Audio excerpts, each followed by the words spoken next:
Shalom Bapak Ibu Saudara yang terkasih, kita kembali merenungkan firman Tuhan. Kali ini kita akan berbicara tentang kebanggaan sejati. Bapak Ibu Saudaraku, sebelum kita mendengarkan lebih lanjut firman Tuhan, mohon like dan subscribe. Tuhan Yesus memberkati.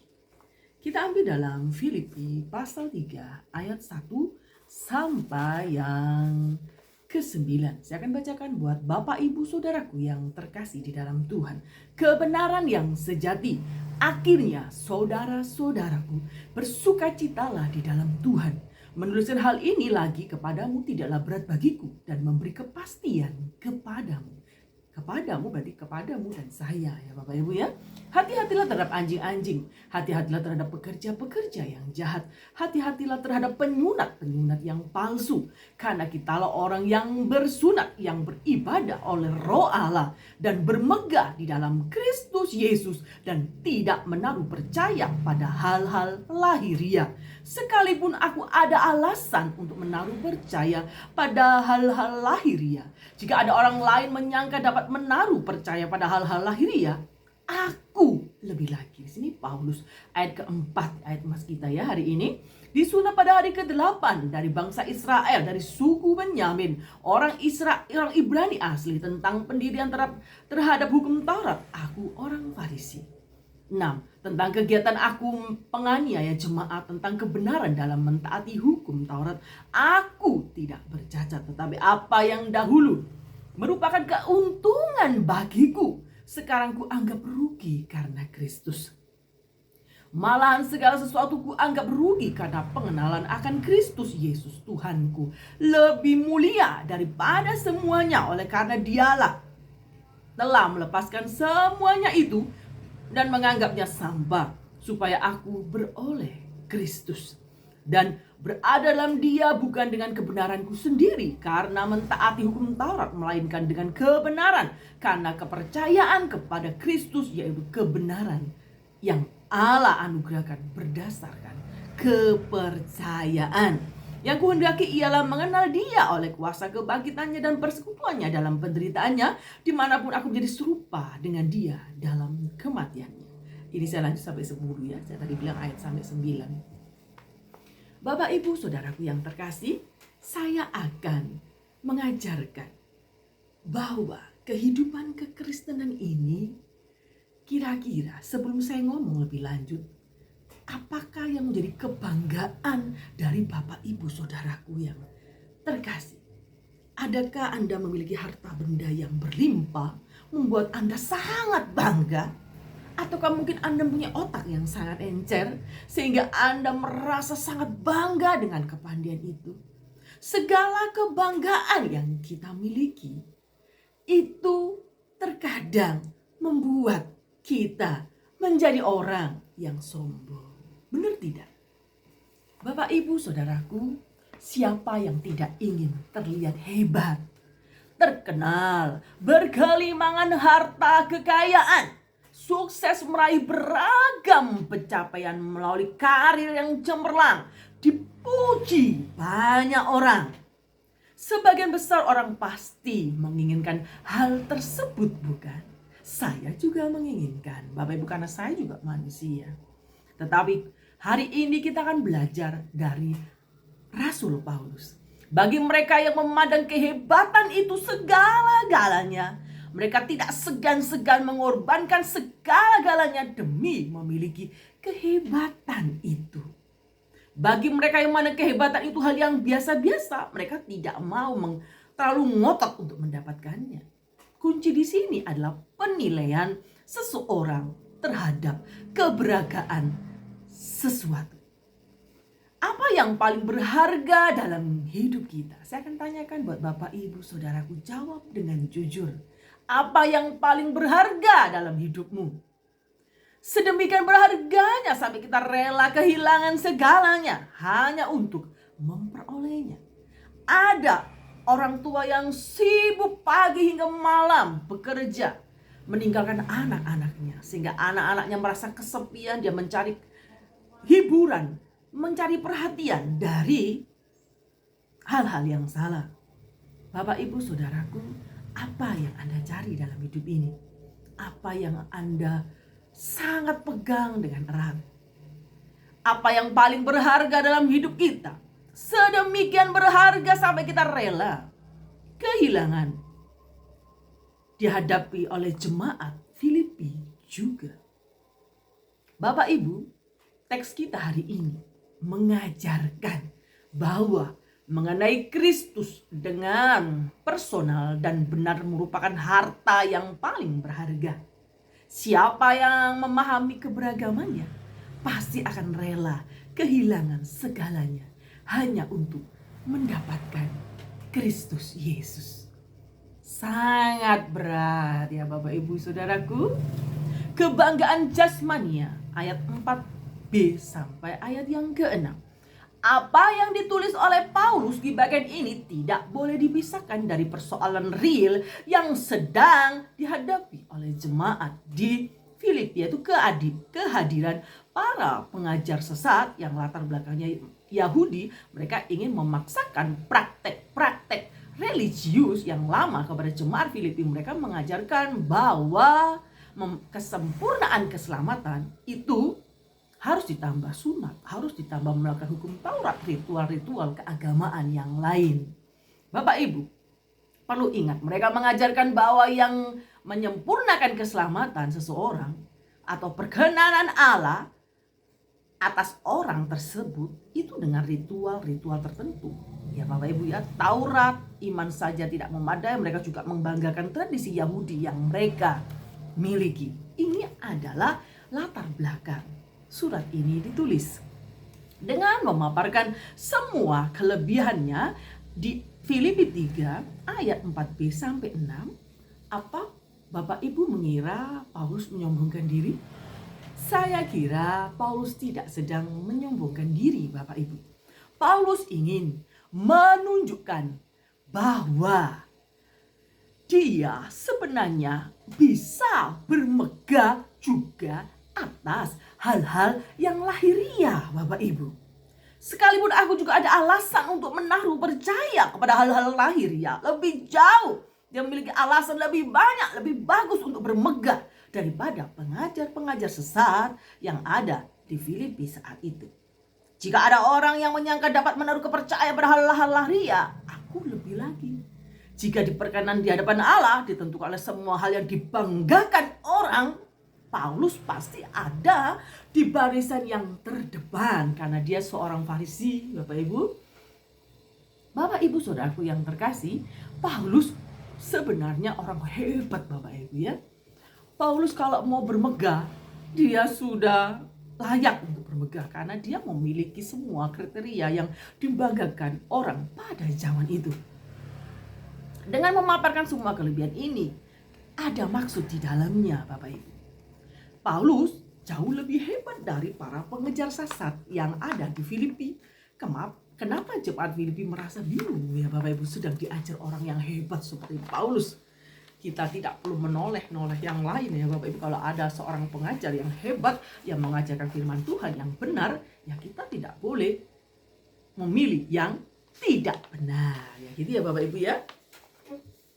Ketika menjelaskan kehebatannya secara jasmania, Paulus membagi semua kelebihannya dalam dua kelompok. Saya akan memaparkan dua hal kelebihan Paulus yang dikelompokkan menjadi dua, yaitu pasif dan aktif. Bapak Ibu, dikatakan pasif yaitu sesuatu yang diterima sejak lahir, seperti bakat ya Bapak Ibu ya, kepintaran, kecantikan, paras wajah, kemolekan, terus kulit warna ya, terus kemampuan bakat yang kita miliki. Itu termasuk pasif karena kita tidak melakukan apa-apa, yaitu sudah diberi oleh Tuhan. Yang kedua adalah aktif, berarti yang Paulus capai. Perbedaan ini penting untuk digarisbawahi. Beberapa orang sudah kalah oleh kesombongan hanya gara-gara memiliki kelebihan-kelebihan yang mereka usahakan sama sekali. Mereka sombong kalau memiliki suara yang bagus. Mereka sombong karena memiliki wajah yang cantik dan rupawan. Karena mereka tidak tahu semua ini kan pemberian Tuhan ya Bapak Ibu ya. Penampilan fisik, kekayaan dari orang tua, ya ini kan kita tidak bisa banggakan ya Bapak Ibu ya. Ini termasuk kelebihan yang pasif. Sedangkan pencapaian yang dilakukan manusia, kadang karirnya sangat gemerlap, cepat naik, hebat, populer, apa yang dikerjakan selalu berhasil. Ini kadang membuat manusia menjadi sombong. Jika semua kelebihan pasif ini membuat mereka berhasil dalam pencapaian banyak hal dalam hidup mereka, sukar dibayangkan bagaimanakah mereka bisa melepaskan diri dari kesombongan. Paulus memiliki dua kategori kelebihan ini. Paulus memiliki kelebihan pasif dan kelebihan aktif. Ya Bapak Ibu ya. Kelebihan secara pasif ada 4, saya akan jelaskan. Disunat pada hari ke-8. Dari bangsa Israel, dari suku Benyamin, orang Ibrani asli. 3 hal ini saja sudah cukup untuk membuat seseorang disegani di dalam budaya Yahudi. Disunat pada hari ke-8 menandakan kesetiaan terhadap perjanjian seperti dalam Kejadian 17 ayat 12, Imamat 12 ayat yang ketiga. Dia tidak seperti Ismail dan keturunannya disunat pada saat menginjak usia remaja. Kejadian 17 ayat 25. Dia bukan dari golongan porselit yang disunat pada waktu memeluk agama Yahudi. Ini saja 3 hal ini kalau Paulus mau bermegah, dia sudah cukup disegani, Bapak Ibu Saudaraku yang terkasih. Kata dari bangsa Israel, genos Israel lebih merujuk pada etnis atau ras daripada kebangsaan. Di mata orang Yahudi, kemurnian rasial itu sangat ditekankan dan dihormati di sana. Poin ini menjadi salah satu faktor penentu mengapa bangsa Yahudi tidak mau bergaul dengan orang-orang Samaria, walaupun mereka berasal dari nenek moyang yang sama. Ungkapan dari etnis Israel digunakan oleh Paulus menyiratkan bagian dari komunitas perjanjian dengan segala kebanggaannya, seperti dalam Roma 9 ayat 4-5. Lebih jauh, Paulus menerangkan bahwa dia dari suku Benyamin. Ingat, Saul juga dari suku Benyamin ya Bapak Ibu ya. Raja pertama Israel. Keturunan Benyamin dari bagian integral dari kerajaan Yehuda di selatan. Domisili mereka sejak awal di Yerusalem dekat dengan Bait Allah. Benyamin lahir dari rahim istrinya yang paling dikasihi yaitu Rahel. Raja pertama orang Israel yaitu Saul juga dari Benyamin yang sudah saya katakan tadi ya Bapak Ibu ya. Paulus masih menambahkan kelebihannya dengan ungkapan orang Ibrani asli. Budaya Ibrani atau poin yang lebih ditegaskan dalam ungkapan ini adalah masalah kultural ya Bapak Ibu ya. Paulus dididik dalam budaya Ibrani yang sangat ketat. Ini berarti dia berbicara Ibrani, Aramaik serta mengikuti cara hidup orang Yahudi. Gitu ya Bapak Ibu ya. Walaupun dia lahir di perantauan, tetapi sejak muda dia dibesarkan di Yerusalem. Ini sekilas kalau kita mau lihat biodatanya Paulus ya Bapak Ibu ya. Dia memang orang asli. Jadi dia kalau mau bermegah ya bisa saja. Tapi Paulus tidak melakukan hal itu. Di luar semua kelebihan yang Paulus terima sejak lahir atau sejak muda, Paulus masih memiliki berbagai pencapaian yang membanggakan. Apa itu? Di Filipi 3 ayat 5b sampai 6 yang sudah kita baca tadi, dia hanya menyebutkan 3 hal. Orang Farisi, penganiaya jemaat, dan tidak bercacat dalam mentaati hukum Taurat. Di sini orang Farisi termasuk sangat bergengsi di sana ya Bapak Ibu ya. Orang yang tahu firman Tuhan dengan sangat detail, mentaati semua peraturan dari lisan maupun tertulis. Penganiaya jemaat di sini berarti rohnya berkobar-kobar untuk membela Allah. Mungkin saat itu dia berpikir orang Kristen adalah aliran sesat yang harus diberantas dan dibumi hanguskan. Gitu ya Bapak Ibu. Tidak bercacat dalam mentaati Taurat. Bapak Ibu, sebenarnya Paulus sadar bahwa keinginan berbuat dosa itu sangat kencang. Walaupun kita ingin melakukan hukum Taurat, manusia selalu gagal melakukan kebenaran Allah tanpa pertolongannya. Bapak Ibu, maka menjadi seorang Farisi sangat membanggakan. Menurut budaya pada waktu itu, di antara semua aliran religius dalam Yudaisme, kelompok Farisi dalam masyarakat Qumran sangat loyal terhadap Taurat. Mazhab yang paling keras. Mereka bukan hanya menerima Taurat yang tertulis loh, tapi juga puluhan ribu peraturan lain yang secara lisan. Waduh, hebat ya Bapak Ibu ya. Paulus bukan hanya seorang Farisi, tetapi dia juga anak dari seorang Farisi. Di bawah pimpinan atau guru besarnya yang terkenal, yaitu Gamaliel, rabi terkenal ya Bapak Ibu saat itu. Itu sudah sangat dibanggakan.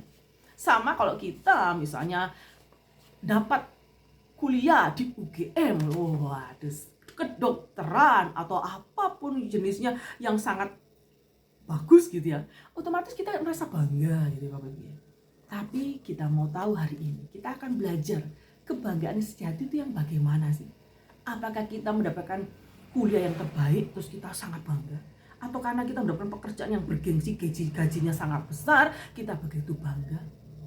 Kita akan teliti hari-hari ini. Apakah kebanggaan itu semu atau sejati?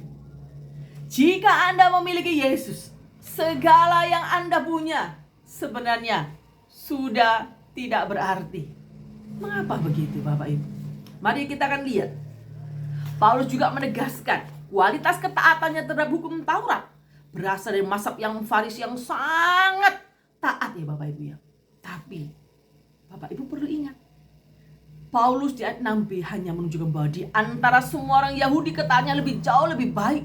Di dalam segala agama Yahudi, dia jauh lebih maju daripada teman-teman sebayanya di antara bangsaku. Bapak Ibu, kata sambung tetapi di awal ayat ke-7 itu mengindikasikan sebuah kontras yang mengontraskan sebuah penilaian yang dulu dengan yang sekarang. Saya akan ulang ya. Kata sambung tetapi di awal ayat 7 itu mengindikasikan sebuah kontras yang dikontraskan dengan penilaian yang dahulu yang dimiliki Paulus dengan yang sekarang setelah memiliki Kristus. Ayat 7-9 diungkapkan, Paulus secara progresif dari apa yang dahulu merupakan keuntungan berkembang menjadi segala sesuatu, dari kebanggaan menjadi kerugian. Kok bisa begitu ya? Lalu menjadi sampah. Jadi prinsip yang diajarkan Paulus di sini bukan hanya diaplikasikan di masa lalu, tapi diceritakan di ayat 4-6. Tetapi pada saat ini semua kebanggaan jasmani itu hanya bersifat semu belaka, tetapi merugikan dan menyusahkan. Mengapa kok Paulus berbicara seperti ini ya Bapak Ibu Saudaraku? Bukankah memiliki segala sesuatu itu suatu kebanggaan buat kita? Bagaimana pergeseran nilai itu dapat terjadi Bapak Ibu? Paulus menjelaskan ayat 7 kalau kita baca sampai ayat 9 secara progresif. Awalnya dia menyebut karena Kristus, karena pengenalan akan Yesus Kristus. Dari ide tentang mengenal Kristus sampai menuju ide tentang memperoleh Kristus.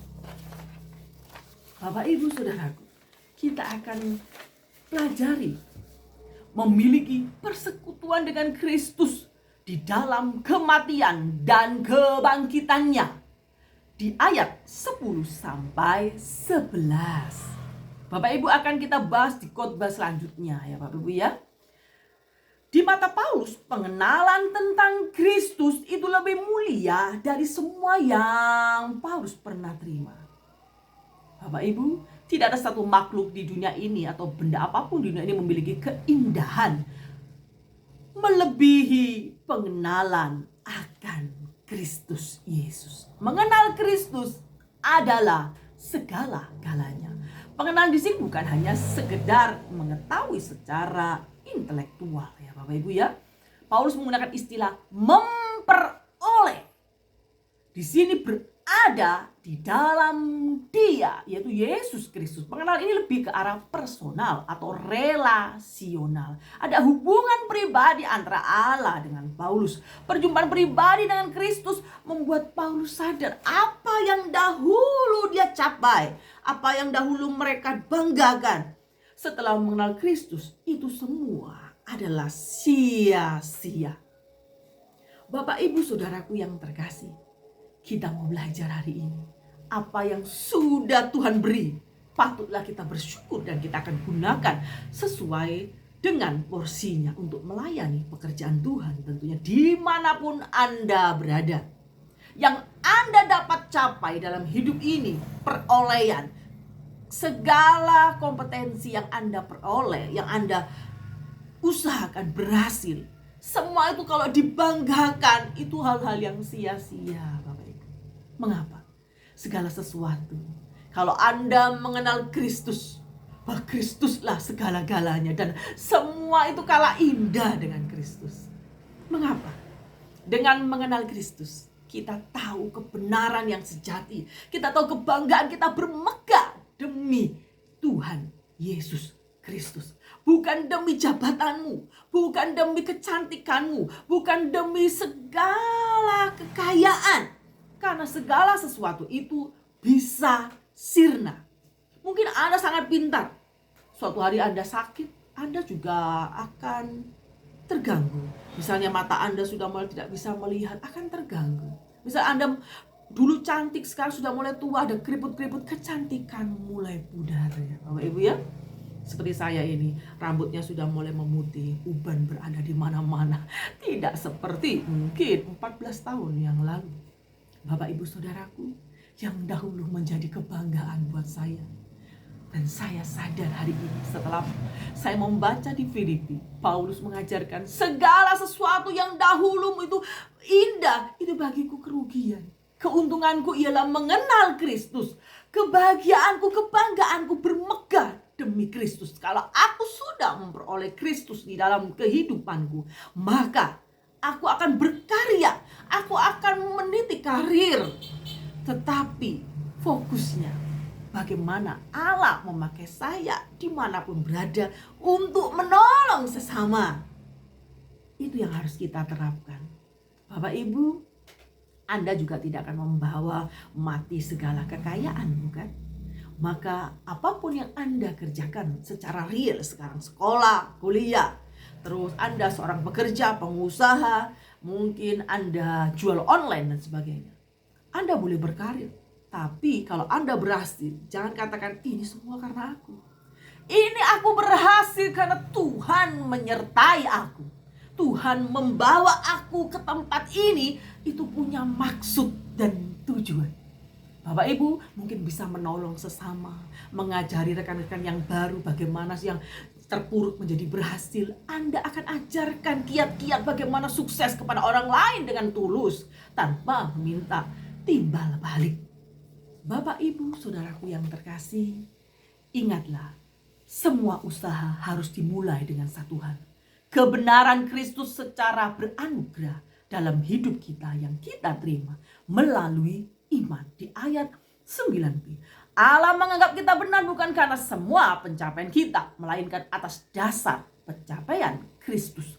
Kita hanya beriman saja, bukan berusaha, tapi di atas kebenaran itulah kita bermegah. Ingat ya, kita hanya beriman saja, bukan berusaha. Di atas kebenaran itulah kita bermegah. Untuk mengantisipasi kesalahpahaman seolah-olah usaha atau sikap yang di atas tergantung pada manusia, Paulus menegaskan, oleh karena dialah aku telah melepaskan semua ini dan menganggapnya sampah. Jadi Paulus bisa seperti ini karena Allah telah mengajarinya, Allah telah menampakkan diri, Allah telah menunjukkan dirinya. Sehingga dia sadar apa yang kupunya ini tidak ada apa-apanya dibanding dengan Kristus. Ingat, jadi dengan kekuatan Kristus membuat kita terus menerus menyampaikan dunia sampai kita menganggap semakin menghargai keindahan Kristus melebihi daripada hidup kita. Ingat Bapak Ibu, oleh karena Dialah, oleh karena Yesuslah, kita sanggup menyampaikan segala hobi-hobi yang mengikat kita. Mungkin segala berhala-berhala kontrol yang mengikat kita. Dengan mengenal Yesus, dengan memperoleh Kristus, segala itu ya kita anggap semuanya kalah indah dengan Yesus. Kita menyampaikan segala keinginan dunia dan menganggap perkenanan Kristuslah yang lebih utama. Ingat Bapak Ibu Saudaraku, dunia tidak semakin baik, tapi kita harus belajar untuk lebih mendekatkan diri kepada Tuhan. Mulai belajar melakukan kebenaran dengan benar. Jangan sampai kita salah dalam menyikapi kehidupan ini. Tuhan Yesus memberkati kita semuanya.